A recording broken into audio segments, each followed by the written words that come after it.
Today we will start with air separator. सबसे पहले इसका प्रिंसिपल क्या है? It is based on centrifugal force as in cyclone separator, but air movement is obtained by means of rotating disc and blades। ये इसका principal है। अब ये डायग्राम है एयर सेपरेटर का।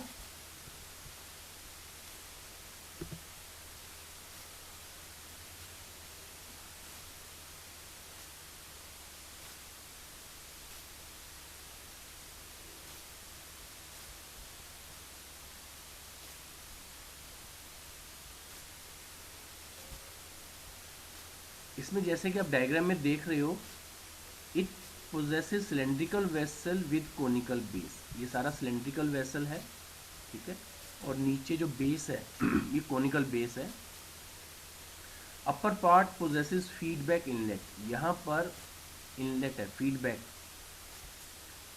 Lower part possesses two outlet, दो outlet हैं। One is for coarse powder and second is for fine powder. Rotating disc and blades are attach to central shaft to produce air movement. ये central shaft है, ये वाली, this is central shaft. इसके साथ ये secondary blade fan लगा हुआ है, और ऊपर जो है वो प्राइमरी, ऊपर प्राइमरी लगा हुआ है फैन, नीचे सेकेंडरी फैन। तो इसकी वर्किंग क्या है? Material is passed into feed inlet and it falls on rotating disc. The fine particles are picked up to space where air velocity is reduced. इसका मतलब क्या है कि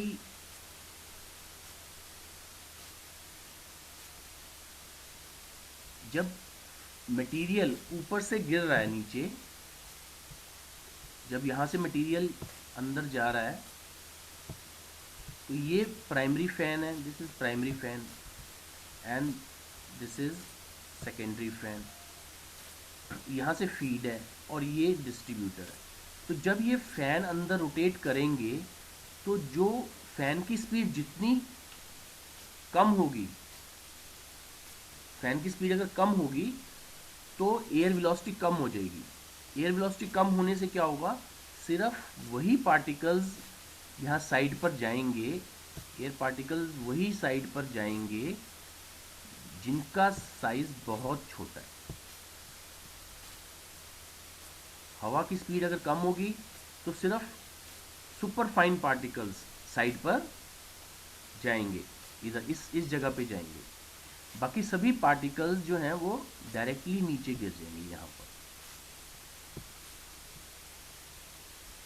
और अगर ये पार्टिकल डायरेक्टली नीचे गिरेंगे तो ये इस ओपनिंग से, इस वाली ओपनिंग से बाहर आ जाएंगे।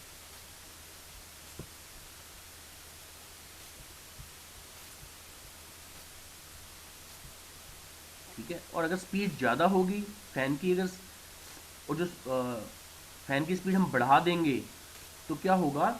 जो सुपर फाइन से जो बड़ा साइज है वो है माइक्रोफाइन या वेरी फाइन पार्टिकल्स। जब हम स्पीड बढ़ा देंगे तो वेरी फाइन पार्टिकल्स इधर जाएंगे, ठीक है। और बाकी सभी पार्टिकल जो कोर्स हैं या वेरी फाइन पार्टिकल्स से जितने भी बड़े पार्टिकल्स हैं वो सारे के सारे नीचे गिरकर इस वाले कंटेनर में कलेक्ट हो जाएंगे इस तरह। और जो छोटे साइज के पार्टिकल्स हैं वो यहाँ से टकराकर, वॉल के साथ टकराकर इस रास्ते से होकर इस इधर आ जाएंगे, इधर से।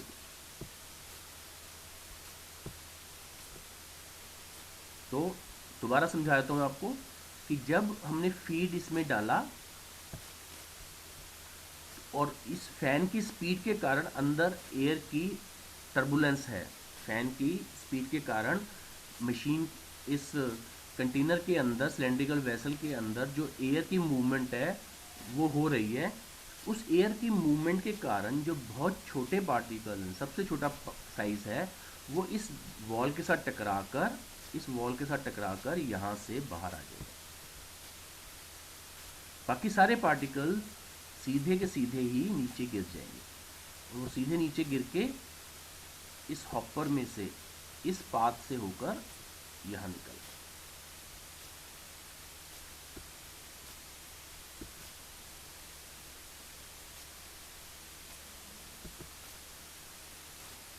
So material is passed into feed inlet and falls on rotating disc. Fine particles are picked up to the space where air velocity is reduced.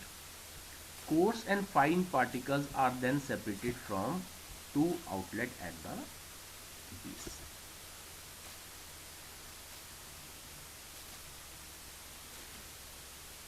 अब इसका यूजेस क्या है? It is attached with ball mill or hammer mill to separate and return oversized particles. मतलब अपने ball मिल या hammer mill के साथ नीचे आपने ये अटैच कर दिया है size separator, cyclone separator attach कर दिया है, तो वो क्या करेगा, जो बड़े पार्टिकल्स हैं उनको दोबारा से बॉल मिल में पहुंचा देगा, बाकियों को वो अलग कर देगा। To separate undissolved impurities in powder और सस्पेंशन। अनडिजॉल्व इम्प्योरिटीज को सेपरेट करने के लिए काम आता है। एडवांटेज क्या है? Energy saver operators and low maintenance cost, ये इसके एडवांटेज।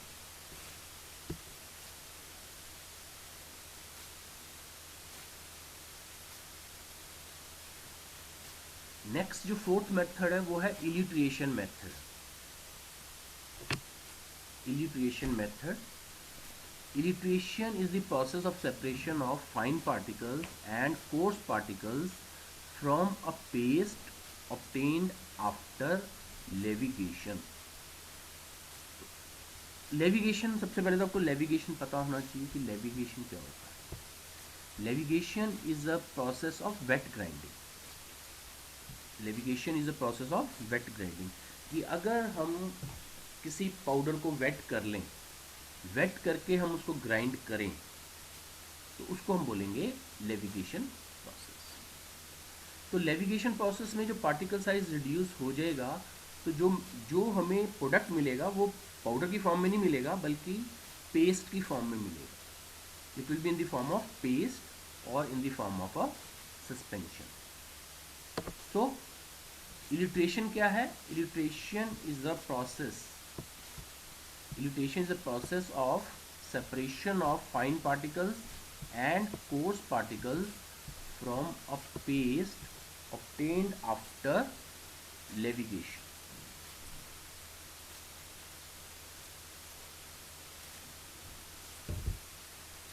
तो इसकी जो कंस्ट्रक्शन क्या है? For elutriation process, elutriating tanks and vertical column elutriating tanks are used. Elutriation tanks क्या है? ये एक टैंक है, इस टैंक में तीन ओपनिंग नज़र आ रही हैं। फर्स्ट ओपनिंग ये है जहाँ से फ्लूइड अंदर जाएगा, दूसरी ओपनिंग नीचे है जहाँ से कोर्स पार्टिकल्स बाहर आएंगे, और एक ओपनिंग ऊपर है जहाँ से फाइन पार्टिकल्स बाहर आएंगे। This is elutriating tank.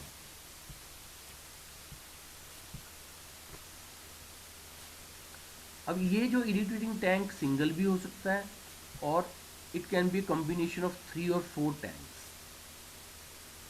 ये 1 tank, second tank, third tank.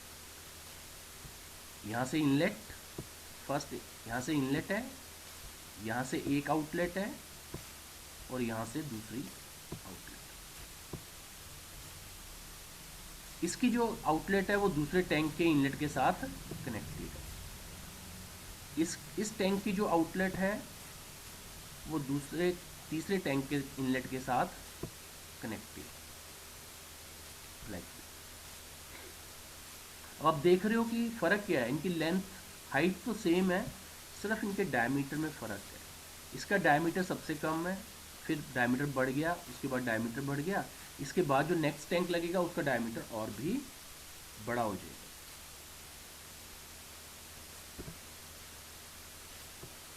तो कंस्ट्रक्शन क्या है? Apparatus consists of vertical column with an inlet for suspension and outlet at base as well as second outlet at the top. Sometimes instead of one column there are two or more than two column. जैसे यहाँ पे आप देख रहे हो कि 3 column attach किए हैं हमने. अब इसकी वर्किंग क्या है? In elutriation tanks paste is kept with water. अगर आपने खाली टैंक यूज किया हुआ है लाइक दिस, तो दिस इज वन टैंक, ठीक है. इसमें आपने पेस्ट डाल दी. इस टैंक में डिफरेंट हाइट्स पर आउटलेट लगे होते हैं. ये सभी आउटलेट टैप से कनेक्ट, ये इसलिए क्लोजिंग कॉक लगा हुआ है इसमें एक.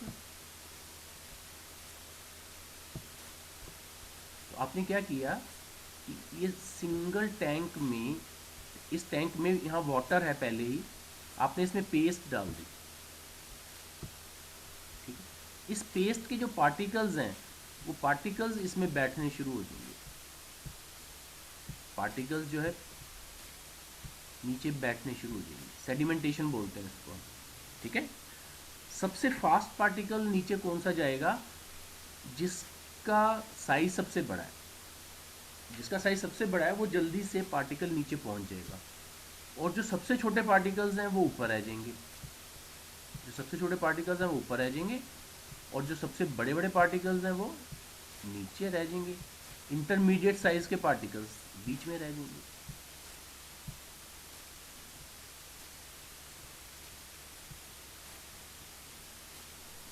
तो 1 घंटे के बाद जब आप ये ऊपर वाली टैप खोलोगे, जब 1 घंटे के बाद आप इस टैप में से सस्पेंशन को निकालोगे, तो आपको बहुत ही छोटे पार्टिकल्स मिलेंगे उसमें. सबसे छोटे साइज़ के पार्टिकल्स उसमें होंगे.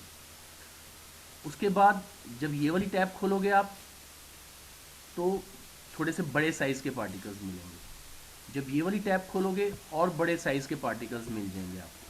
और जब आप सबसे नीचे वाली टैप खोलोगे तो सबसे बड़े साइज़ के पार्टिकल्स आपको मिल जाएंगे. तो ये है इलिट्रेशन टैंक, ठीक है. लेकिन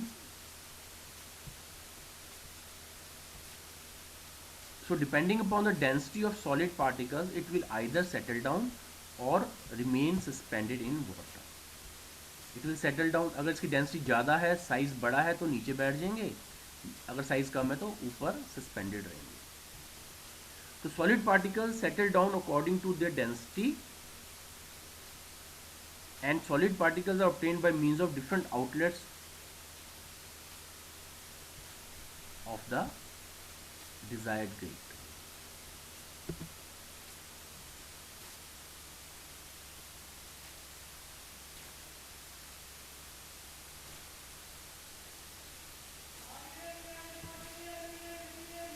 So continuous process, ये जो continuous process है, इसमें क्या किया हमने कि यहाँ से हमने सस्पेंशन को अंदर इल्यूटेशन टैंक में डाला. यहाँ से क्योंकि इसका डायमीटर बहुत कम है, तो लिक्विड के ऊपर जाने की स्पीड, वेलोसिटी बहुत ज़्यादा होगी.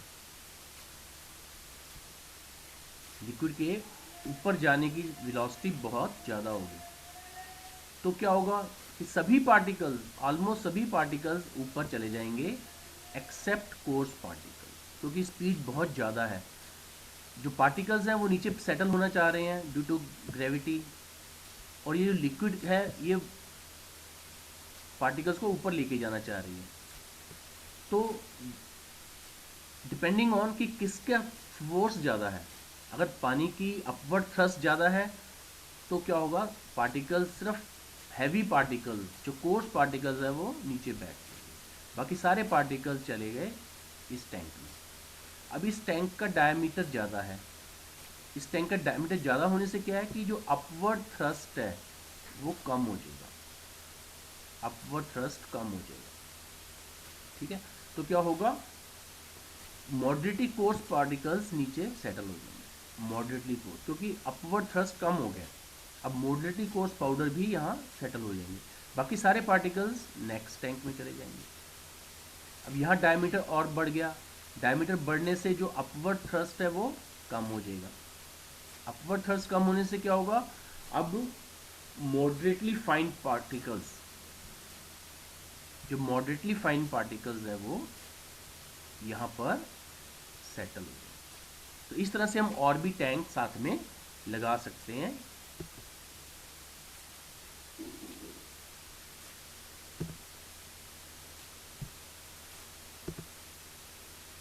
तो इसका एडवांटेज क्या है? It is a continuous process,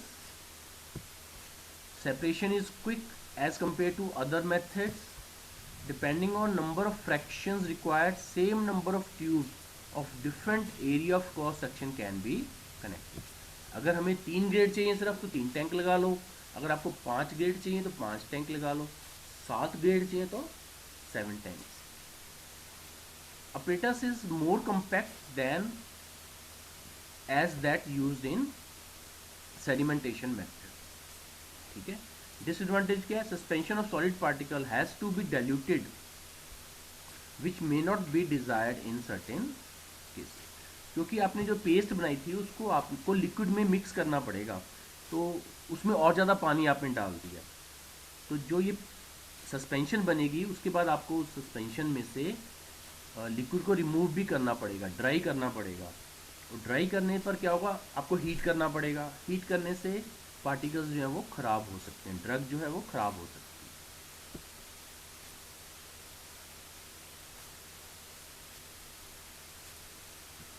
है। That's all for today.